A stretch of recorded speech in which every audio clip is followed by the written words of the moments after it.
Vintage paperback unboxing. Hi, I'm Gary Lovisi, and this time we're going to take a look at what's in the box. What is in the box?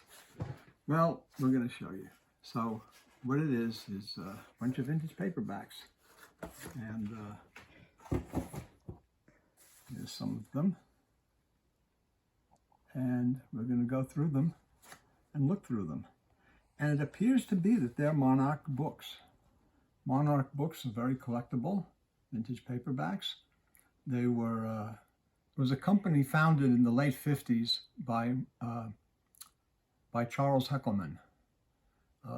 Charles was a editor at Popular Library in the 40s, working for Ned Pines, Popular Library paperbacks. And then he decided to go out on his own. He started Monarch Books, and he published them from the late 50s all throughout the 60s, and a lot of great cover art is on the books. A lot of kind of sleeper books by crime authors, some under pseudonym. And Charles also wrote westerns. He was a western novelist and a very nice guy. I interviewed him in 2 issues of Paperback Parade many years ago. The first interview was about him when he worked for Popular Library, and the second interview was the next issue when he was at starting Monarch Books. He started at Monarch Books, and they had a big business building in Derby, Connecticut. That was kind of a center of publishing in the 60s to a little bit. So they published Monarch Books out of that huge building, and they also published Gold Star Books, and which was similar to Monarch's, and Carlton Comics, all published from that building in Derby, Connecticut. And so we're going to take a look at these Monarchs now. Give you a look at them. Nice cover art. Are Monarch sleaze books? What? Are Monarch sleaze books? Not really. They're actually general fiction. I always thought they were sleaze for but some reason. They're sleazy. You'll see when you see the covers. So Stefana. Is that McGuire? That's a nice cover. McGuire did a lot of covers for them. Nikki. Way of the Wicked. So you can see they have a sexy girl cover art, nice cover art by McGuire, DeSoto, Harry Barton, all of the major and collectible paperback illustrators did covers for Monarch. You said this is the 60s? This is the late 50s and then the 60s. Yeah, it looks like the Darkness of Love, Shadow of the Mafia. Very collectible, very good books. Arnheim, World War II book. Terrific book on World War II. The Klaxon Girls. This is a very, very scarce one. Monarch crossword puzzles.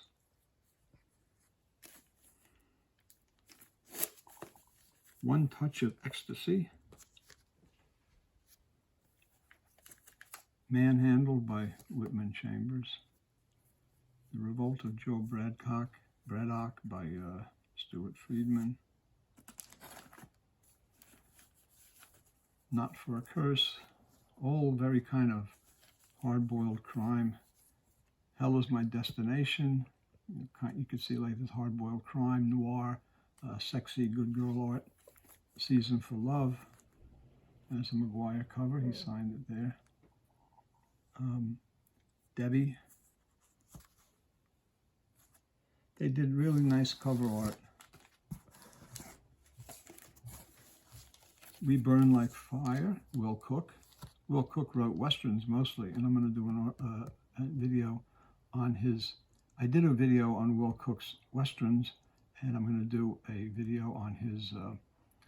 He wrote also westerns under a pseudonym of Wade Everett. So I'm going to do a video on him also. Let me put this on the side because I want to take that out. I want to read that. The Dark Desire by Conway. It's a really good one. Jailbait Street, tough J.D. book by Hal Elson.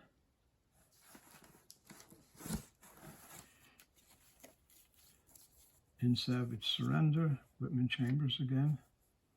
It's a nice one. This doesn't look like a Monarch. It looks like a British book, but it's not. She'll Get Hers. The Adulterers, James Kendrick. That's Gardner Fox. Guns of Revenge.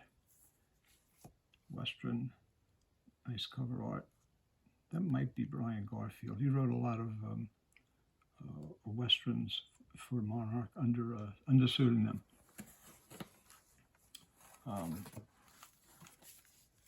The Falcons of France, story of the Lafayette Escadrille in France in World War I, of which R. Sidney Bowen, the pulp author who wrote, I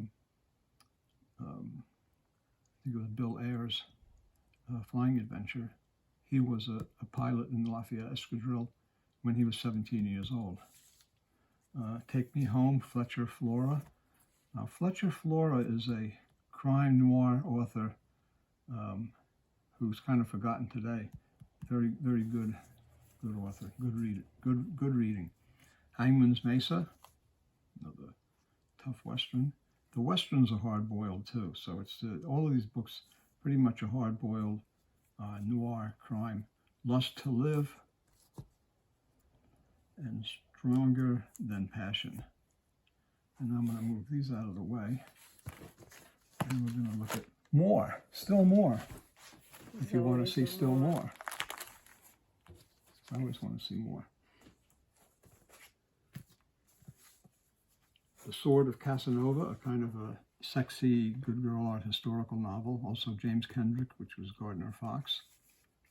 Brand Fires on the Ridge, Ernest Haycock's. Really, really excellent Western writer. If you like Westerns, or if you just like good stories, Ernest Haycock is a reader. As a writer, you should read. Rogue Lover. Looks like a pirate story. Babe in the Woods, a Lou Largo hard-boiled crime novel by William Ard. I'm not sure if this is the one that was finished by Lawrence Block. One of them was, the last one in the series was done. They're all really good, hard-boiled. Play It Hard by Gil Brewer. So you've got William Ard and Gil Brewer, two of the excellent hard-boiled crime writers. A Rage of Desire. Naked Before My Captors. Story in post-war Germany. Frisco Flat by Stuart James. I think that is a pseudonym. Tamiko by Ronald Kirkbride with a gorgeous Maguire cover. Here's the signature there. The Glory Jumpers, about paratroopers in World War II who just happened to paratroop in a place where they happened to find a beautiful semi-dressed young woman. It's amazing, like the paratroopers, they're so lucky. And she's unbothered by him being there. Well, she wants to meet a paratrooper, and he just dropped out of the sky. Fury in the Heart by W.T. Ballard. Very, very good hard-boiled writer and a Western writer. Classic Western. Law of the Gun by Max Brand. Kiss Me Quick by Carl Kramer, hard-boiled crime, where Maguire really wrote his name, made sure it would be seen, because sometimes they had a habit of cutting his name out. So he used to tell us that he made sure that he put his signature where they couldn't cut it out. Right. He told me once they're gonna have to chop her head off to get my name out of this. Yeah, so he wrote this. This is really that's the largest Maguire signature I've ever seen. And he said his son-in-law told him that he invented the barcode, because he said his signature looked like a barcode. Well, I like that signature. They Flew the Atlantic, Aviation Pioneers. The Deadly September by Carl Kramer. Did you ever tell everybody when McGuire was like selling us he had a painting, any painting you wanted for $300, and he had like later covers where he was signing his name the different way, and then he had the clown painting that he had the old, and you chose the clown because you wanted the signature, not that. It was a self-portrait. Like, what are you, crazy? It was a self-portrait of Bob as a clown. Yeah, he said he painted it to cover a hole in his house upstate on the wall. His actually had a barn or something where his studio was upstate New York, and he closed it down and he brought everything back to New Jersey. Not everything. Did he say he threw a lot of stuff, a lot of paintings away? Probably. That's what he said. He said he. I would have been there. I would have said, Bob, what are you doing? But I wasn't. He changed his signature in the 80s and 90s. He did a lot of romance books for Harper's and Harlequin and those publishers. And his signature changed. He was doing R.A. McGuire, like that script. R.A. McGuire. I didn't like it. I liked the whole. I told him, I says, I don't like. Why did you do that? He goes, I don't know. But he was a great guy. What a great guy. Kill Me Sweet by Jess Wilcox. Like Ice She Was by William Ard. Another Lou Largo. It's a great cover too. Yeah. I love reflection covers like that. Night After Night, Steve Thurman. That's a pseudonym of I'm not sure who. And The Flesh Peddlers by Frank Boyd. And it's another beautiful McGuire cover, signed down there. Just great. An End to Innocence by Robert Corse. Some Like It Tough by Jack Carney. This guy's a good author too. He's good, hard-boiled crime noir, all kinds of crime in the city, like really good stuff. Touch Me Not by Brian Harwin. Now this might be a pseudonym of... That's McGuire too. Yes, this might be a pseudonym though. Brian Harwin might be of I forgot his name. Now I can't remember. But it's a pseudonym of his. And this is a McGuire. Brian Garfield. Okay. I think. Probably, because he did a lot of these. Brian was the first name. And this is a McGuire cover. Rawhider from Texas, Dean Owen. Dean Owen wrote a lot of great westerns and movie tie-ins. Occasion of Sin by Robert William Taylor.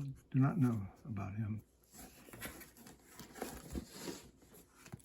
And the last bunch of them, Thunderhead Range by Sam Bowie. So I don't know. This is a pseudonym, obviously. I mean, Sam Bowie, using a play on the Jim Bowie. So probably they put this out and they says we're not going to put it under Simon Oglethorpe or whatever the guy's actual name was. So they picked, can't use Jim Bowie, but we'll use Sam Bowie, like his brother, so people would think, that it's, they did that quite a bit in some of the books that were published. Spring of Desire by Falstein. A great, this is a classic and expensive lesbian book, Young and Innocent. And this is a McGuire cover. And Edwin West is Donald Westlake. This Violent Land. Max Brand, Outlaw Rider. And Stuart James. This might be by Mike Avalone, I'm not sure. He did use that pseudonym sometimes. It's Jack the Ripper. So there you have a group of Monarch Books, published by Monarch Books in Derby, Connecticut. Charles Heckelman was the publisher, editor of this outfit, and Then he sold the books. He sold the company years later in the 70s. And he was a great guy. He came to my show, my book show in New York, quite a few years, and signed books for everybody. He wrote westerns on Charles Heckelman that are very good westerns. That's what he liked to write. But as a publisher, he published everything, and he really had eclectic tastes and did some really beautiful books. Some that are very much collected and remembered today. So hope you enjoyed this look at this unboxing. I didn't even know it was in this box, so it's my first time looking at it. And if you did enjoy it, subscribe and let everybody know about it. Pass the good word and all that stuff, and give us a thumbs up. And thanks for looking, and we'll see you next time soon with some more great stuff. I've heard that before. Yeah. Bye.